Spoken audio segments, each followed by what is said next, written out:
दरियाए नील एक तो दुनिया का सबसे तवील दरिया है और दूसरी ख़ास बात कि ये 11 मुल्कों से गुज़रकर बहरे रूम में गिरता है। दुनिया के ज़्यादातर दरिया शुमाल से जुनूब की समत बहते हैं, यानी ऊपर से नीचे, मगर दरियाए नील जुनूब से शुमाल की तरफ बहता है। अफ्रीका के इन 11 मुल्कों के कई दारुल हुकूमत भी दरियाए नील के किनारे ही आबाद हैं, जिनमें सबसे मशहूर काहिरा है। जिन मुल्कों में दरियाए नील बहता है उनमें बुरुंडी, तंजानिया, रवांडा, अवामी जमहूरिया Congo, Kenya, Uganda, Sudan, Ethiopia और जुनूबी सूडान शामिल हैं। विक्टोरिया झील से निकलने वाला ये दरिया 11 मुल्कों को सैराब करता हुआ काहिरा के पास बहरे रूम में सरनिगू होता है। कदीम मिस्री तो हमपरस्त कौमें हर साल जब दरियाए नील का पानी खुश्क या इंतहाई कम हो जाता था तो एक कंवारी और खूबसूरत दोशीज़ा को दुल्हन की तरह तैयार करके दरिया नील के सुपुर्द करते थे, और ये उनके अकीदे के मुताबिक दरिया की भेंट होती थी।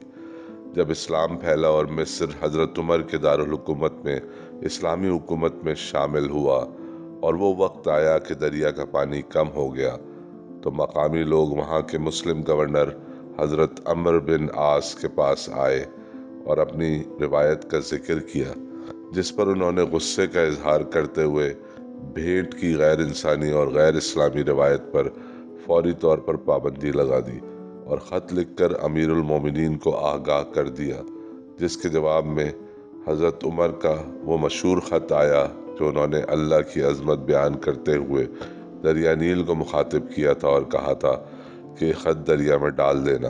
तकरीबन 1400 साल गुजरने के बावजूद आज तक दरिया नील में पानी कम ना हुआ। जैसा कि निज़ाम कुदरत है कि हर दरिया की पैदाइश या उसका मंबा कोई न कोई छोटी या बड़ी झील होती है। दरियाए नील भी एक झील जिसके मकामी ज़बानों में कई नाम थे, मगर सन 1858 में मलका विक्टोरिया के नाम पर इस झील का नाम लेक विक्टोरिया रख दिया गया और आज तक यही नाम है। क्योंकि अफ्रीका का यह इलाका बरतानवी ताज के तहत चलने वाली 9 आबादियों में शामिल था और बाद में इन अफ्रीकी ममालिक ने आज़ादी हासिल की। विक्टोरिया झील दुनिया का दूसरा सबसे बड़ा मीठे पानी का कुदरती ज़ख़ीरा है।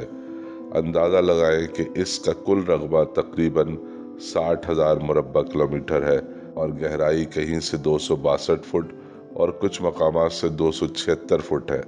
पानी का मजमूई ज़ख़ीरा जो इस झील में जमा होता है वो 2424 क्यूबिक मीटर है। समझने के लिए इसका ज़रा मवाजना करते हैं। दुनिया के चंद मुल्कों में से यानी कुवैत का पूरा मुल्क 3 बार इसमें रख दें तब भी ये झील बड़ी होगी। भूटान इस झील के आधे साइज से थोड़ा बड़ा है। स्विट्ज़रलैंड भी पूरा इस झील के अंदर आ सकता है। ये झील दरिया नील का मरकज़ है। झील विक्टोरिया का तकरीबन आधा हिस्सा तंजानिया और आधे से कुछ कम युगांडा में और तकरीबन 20वां हिस्सा कीनिया में वाक़ है। युगांडा की तरफ से दरियाए नील निकलकर जुनूबी सूडान में दाखिल होता है और फिर सूडान में खर्तूम के मकाम तक ये सफ़ेद नील कहलाता है, मगर खर्तूम में नीला नील इसमें शामिल होकर इसकी मिक़दार और रफ्तार में इजाफा कर देता है। नीला नील यानी ब्लू नाइल इथियोपिया की ताना झील से निकलता है। ताना झील की लंबाई तकरीबन 84 किलोमीटर और चौड़ाई 66 किलोमीटर है। इस झील की गहराई तकरीबन 50 फुट है।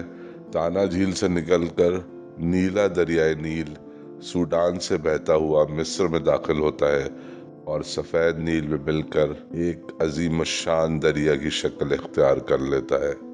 इस मकाम से दरियाए नील बहरे कुल्ज़म के मतवाज़ी बहता हुआ बहरे रूम की तरफ बढ़ता है।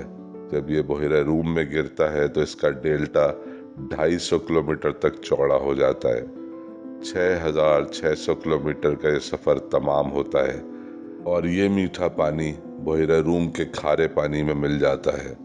समंदरों को शायद मालूम ही नहीं कि मीठे पानियों के ये आबे रवां क्या क्या झेल कर और क्या क्या देख कर उनमें शामिल होने के लिए तड़पते हुए हर ऊंची नीची पहाड़ी और हर मैदान से गुजर कर उन तक पहुंचते हैं।